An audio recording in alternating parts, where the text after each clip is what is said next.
कानून पास किया है अभी 2020 में। सरकार ने 3 कानून अभी 2020 में पास किया है, खेती कानून, जिसमें जो है सरकार ये कहती है 3 laws have been passed. First law is farmer produce trade and commerce, that is for the protection and facilitation.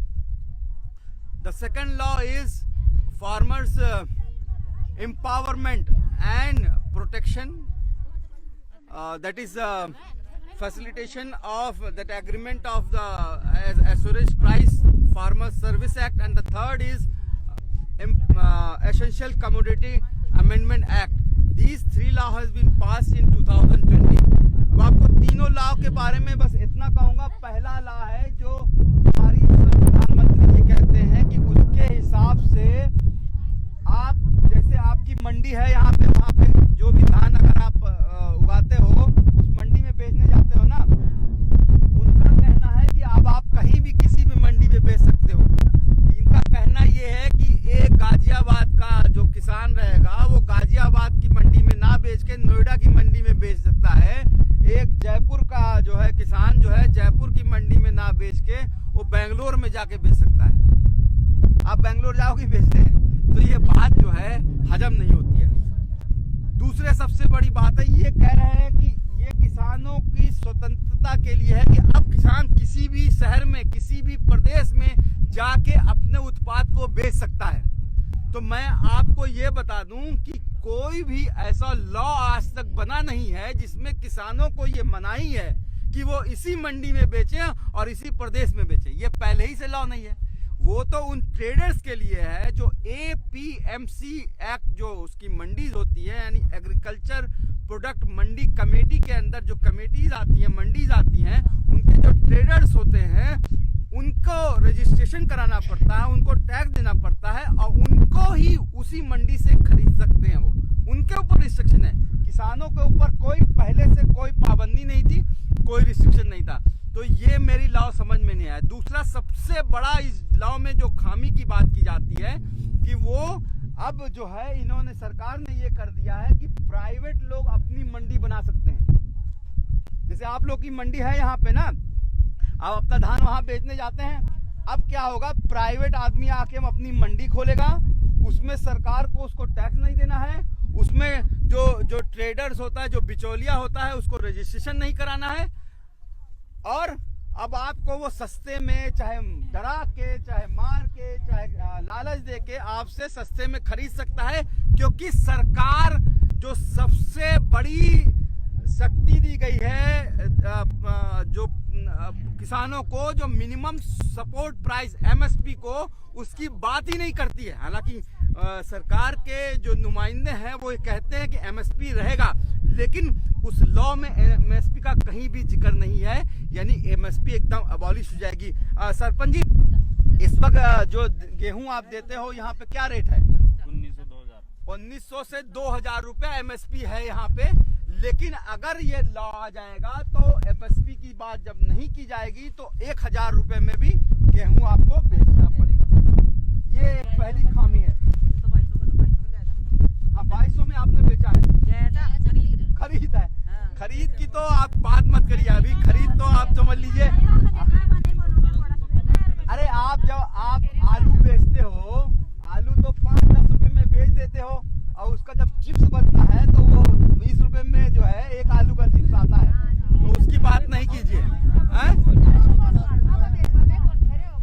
दूसरा लॉ जो है farmers empowerment and protection, that is जो है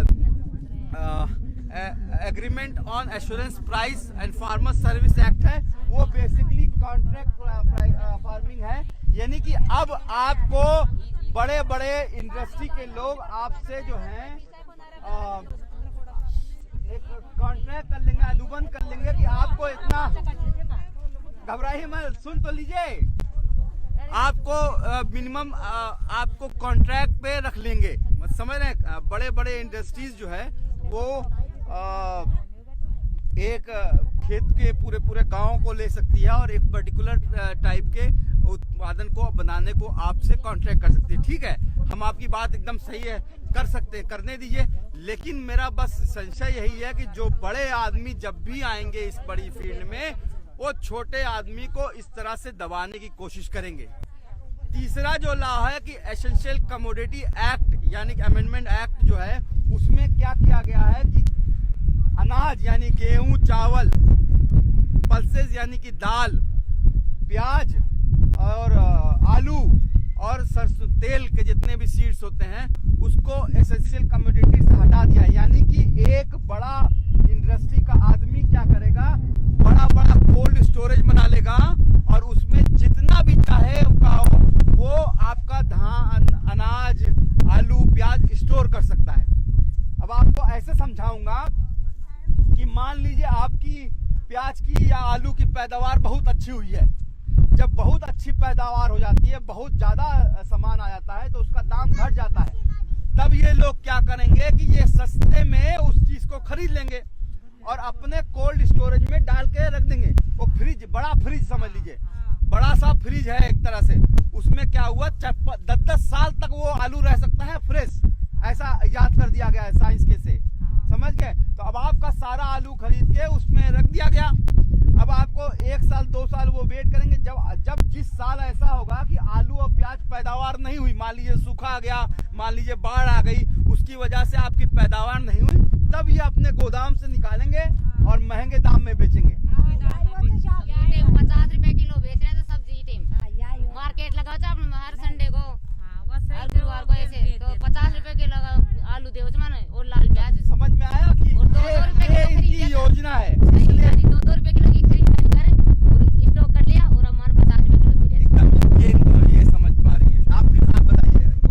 यह बात ही हो रही है सब्जी की, हकीकत में बात है।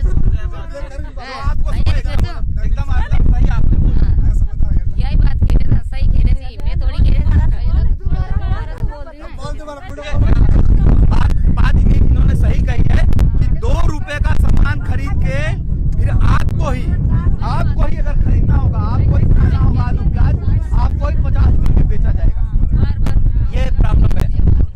तो मेन हमारा जो विरोध है कि वो जो MSP है यानी कि मिनिमम सपोर्ट प्राइस है, उसको एबॉलिश कर रहे हैं। दूसरा जो है, आप जो है ये कह रहे हो कि एक आदमी कहीं भी बेच सकता है, तो वो पहले भी बेच सकता है। हमारा ये कहना है कि आपको APMC को ही सुधार लाना है। मंडियां जो है हर विधानसभा, 543 लोकसभा है, पर हर लोकसभा में एक मंडी बनाई जाए। 543 लोकसभा है, 543 लोकसभा में मंडियां बनाई जाए और उसके बाद 4125 विधानसभा है पूरे भारत में। हर विधानसभा में एक मंडी होनी चाहिए। जो बिचौलियों और ट्रेडर्स और उनकी बात कर रहे हैं, अड़ातियों की बात कर रहे हैं, जो कह रहे हैं करप्शन है, उसको आप ठीक कीजिए। हर विभाग में करप्शन है, किस विभाग में करप्शन नहीं है? हमारे अपने डॉक्टरी भी उसमें स्वास्थ्य विभाग में इतना करप्शन है, तो इसका मतलब थोड़ी है कि हम सरकारी हॉस्पिटल ही खत्म कर दे रहे हैं। कितना ज्यादा करप्शन है सरकारी हॉस्पिटल में। आप जाइए गाँव में, किसी गाँव में PSC में प्राइमरी जो प्राथमिक स्वास्थ्य सेहत में, उसमें डॉक्टर आते हैं?